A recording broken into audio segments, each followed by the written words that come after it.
আপোনালোকে কি কৰি আছে অকণমান মোৰ দৰ্শকবৃন্দক বুজাই কৈ দিয়কচোন।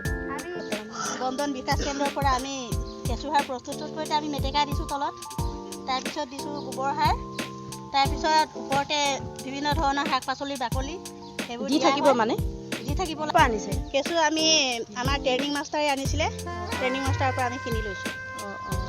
এনেকুৱা আপোনালোক নিজৰ ঘৰলৈ প্ৰস্তুত কৰিছেনে নে ব্যৱসায় ভিত্তিক আমি এইটো কিনিবলৈ পালে ব্যৱসায়ৰ কাৰণেও প্ৰস্তুত কৰিছোঁ, ঘৰতো ব্যৱহাৰ কৰিম। ইয়াৰ ওপৰত টিঙো দিয়া হ'ব।